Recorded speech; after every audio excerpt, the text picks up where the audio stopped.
¿Qué tal a todos? Bienvenidos a este video especial, jornada de Nochebuena y Navidad. Saludo a todos, felicidades. Muchas gracias a los que nos siguen a diario con nuestros contenidos. Cuando estamos a 100 de los 100,000 seguidores en nuestro canal principal. Y por cierto, la invitación a quienes aún no se han suscrito a seguirme también en mi canal secundario de Pilati Investiga, Pilati TV. Siempre ustedes tendrán aquí entonces el enlace a mi canal secundario. ¿Cuál es el tema de hoy? Simplemente encontrar dentro de los fracasos, los aciertos, los batacazos y fundamentalmente las pinchadas de globo que ha tenido este 2025, algunos aspectos para destacar. Y claro, para destacar lo que sea en el 2025 hay que empezar y terminar por Terence Crawford, que ha sido la gran figura. Yo no sé si fue el mejor boxeador del 2025, ha dejado muchas cosas a deber, especialmente porque si tomamos en cuenta de que venció a un Canelo Álvarez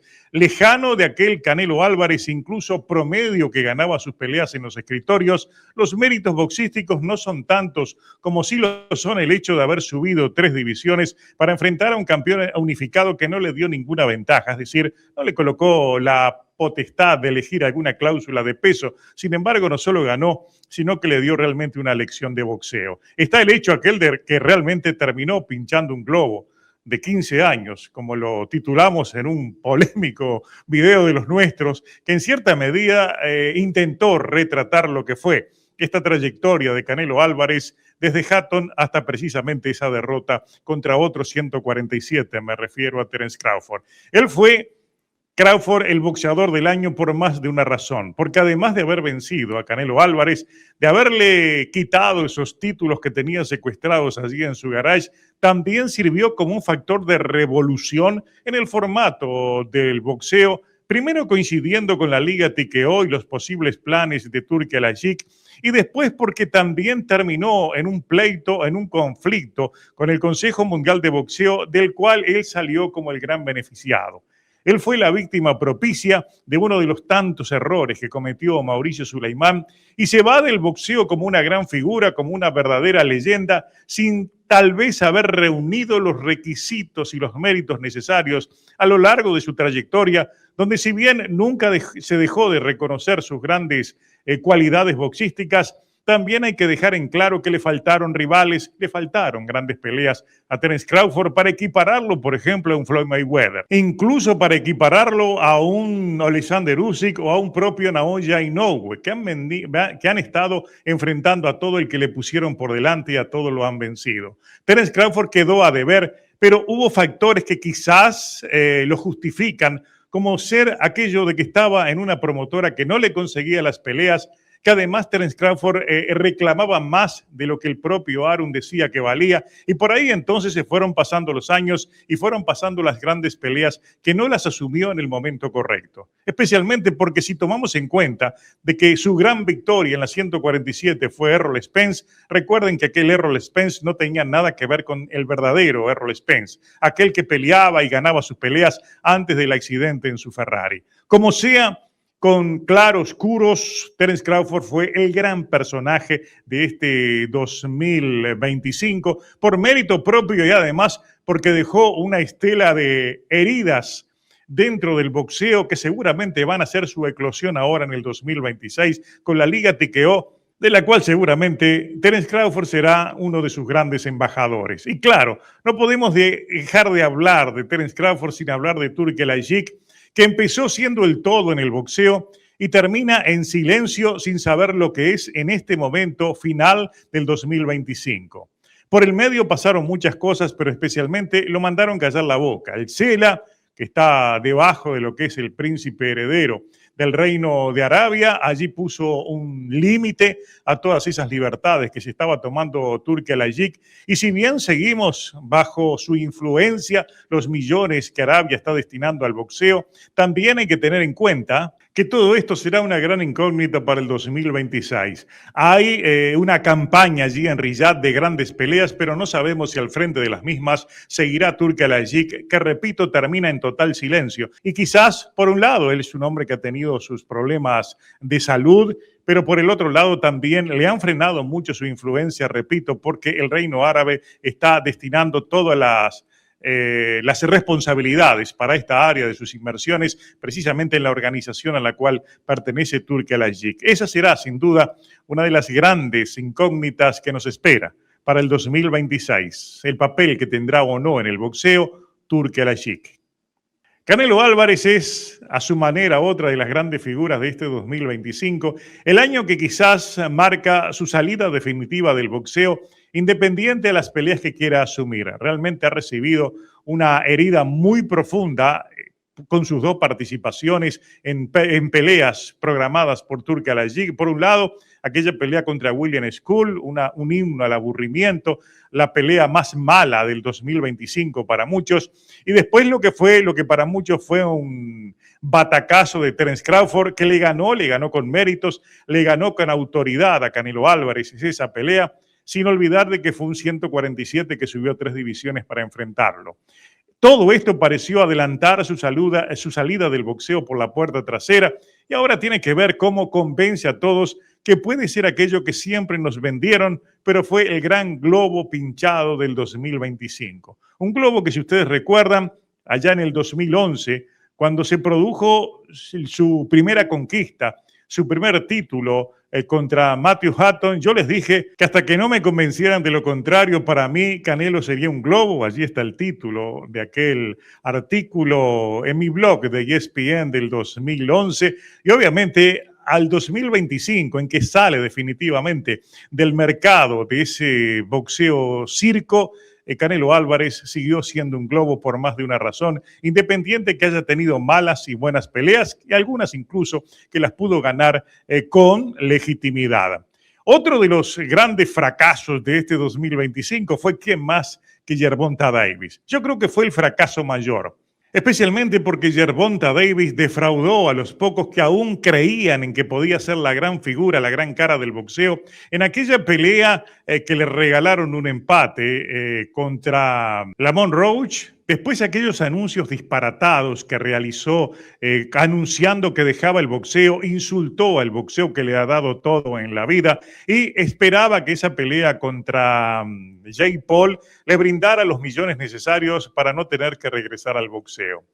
Fue por lana y terminó trasquilado porque definitivamente no solo se dio esa pelea, tuvo nuevos problemas con la justicia, se quedó sin el dinero y todos sabemos que si bien se ha mantenido en silencio, él ha hecho alguna gestión allí en la Asociación Mundial de Boxeo para que le mantenga el título y no más allá de inicios del 2026 estará anunciando que está dispuesto a defender ese título. No le queda otra, un Gervonta Davis que puede hacer muchas cosas porque tiene cualidades boxísticas, pero que defraudó a propios y ajenos y ahora irá por reunir algún tipo de dinero importante antes de retirarse, pero viene de un 2025 para el olvido y en el cual lo consideramos, repito, a Gervonta Davis como el gran fracasado.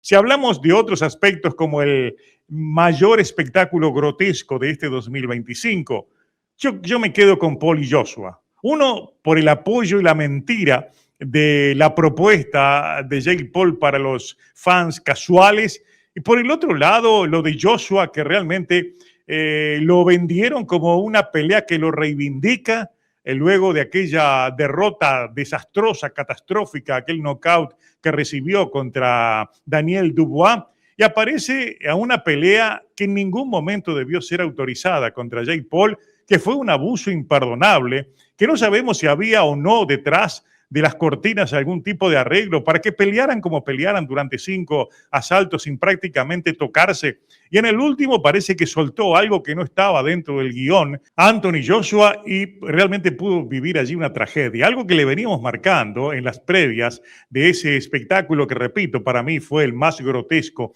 de este 2025. Un golpe que le provocó una grave fractura a Jake Paul y que quizás lo haya sacado definitivamente de este tipo de espectáculos, más allá de que uno tenga las dudas de si vuelve o no vuelve. En lo personal, yo creo que lo conveniente es que ya abandone esas prácticas para las cuales nunca estuvo preparado hasta que llegara una mano de un hombre más grande, más fuerte, un boxeador de verdad y lo pusiera en su lugar. Pero si tomamos en cuenta de que Netflix gana dinero y tiene alta exposición gracias a que está Paul allí metido entre medio. Yo creo que él va a tratar de hacer algún esfuerzo y se va a mantener boxeando, así sea en peleas de fantasía, pero el gran show para Netflix y para todos sus fans casuales es que precisamente esté dentro de un cuadrilátero Paul, y seguramente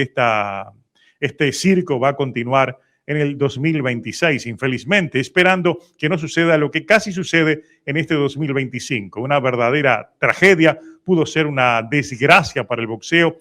en función de que ese golpe que le aplicó Anthony Joshua pudo tener otras consecuencias aún más graves que una doble fractura. Y claro, en la última parte de esta contracrónica del 2025 es inevitable hablar del papel de los organismos, especialmente del Consejo Mundial de Boxeo, en un año que puede ser considerado, quizás la historia lo dirá, la gran bisagra en el formato actual del boxeo. Estamos a las puertas del debut de la Liga TKO, pero también estamos en las semanas previas a un momento que puede ser aún más histórico en caso de que se altere la actual redacción de la llamada Ley Ali, que puede tener insospechadas derivaciones en la forma en la cual se concibe la organización del boxeo. El Consejo Mundial de Boxeo, a través de su presidente, Mauricio Sulaimán, ha tenido mucha culpa de lo que pueda suceder en el futuro. Por eso, como lo desconocemos, quizás este año, les decía, puede ser el año bisagra, el año en el cual todo cambia. Hubo enormes errores cometidos por el Consejo Mundial de Boxeo, empezando por su conflicto con Terence Crawford, la manera que le quitaron el cinturón, la manera en la cual todos permitieron que esa pelea fuera por títulos, la de Crawford con Canelo, porque definitivamente era un hombre que estaba subiendo de 3 divisiones y como que estaba pasando por encima de otros que por muchos años estuvieron esperando pelear por esos cinturones que siempre estuvieron guardados allí en el garage de Canelo Álvarez. Todo lo que se hizo alrededor de eso tuvo el sello de Turk El Ayik, del gobierno árabe, que a su vez es uno de los patrocinadores de todo lo que está sucediendo con el SOFA, con la Liga TKO, y que definitivamente nos mostró esa imagen ambigua de un Mauricio Sulaimán, por un lado, cuestionando los cambios en la Ley Ali y por el otro lado asociándose con los que van a hacer los cambios en la Ley Ali. Todo eso sumado a otras trastabilladas del Consejo Mundial de Boxeo, como lo fue el apoyo irrestricto a todo lo que hiciera Jake Paul, lo de Canelo, como les decía, que no le ordenaron absolutamente nada, lo de Fulton y Foster, que fue realmente una de las grandes vergüenzas que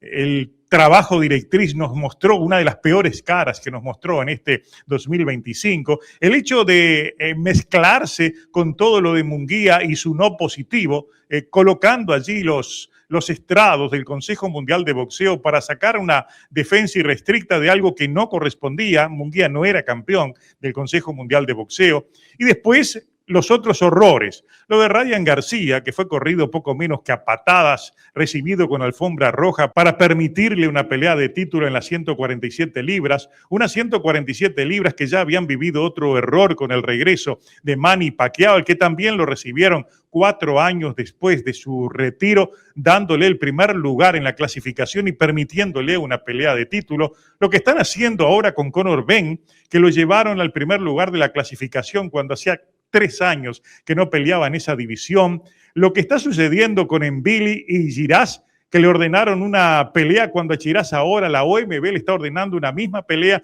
por el mismo título contra otro rival. Realmente a nivel de los organismos se suman errores encabezados todos por los que cometió el Consejo Mundial de Boxeo, que pudo haber hecho cosas buenas, es verdad, como lo hace todos los años, pero lo malo supera todo. Esa es la cara que nos queda de este año bisagra y seguramente las consecuencias se podrán vivir o no en el 2026, que en ese aspecto será una enorme incógnita. ¿Seguirá el boxeo tal como lo conocemos? Al menos en la calidad de las peleas, los próximos meses son importantes. Viene un 2026 de muy buenas peleas, ya en enero y febrero, pero lo que hay por detrás de las cortinas no lo sabemos. Y si sucede aquello que no queremos que suceda, gran parte de esa culpa la tienen los organismos por lo que hicieron en este 2025. Un año malo, un año de poca acción, pero que a nivel directriz pudo ser un antes y un después en las estructuras del boxeo.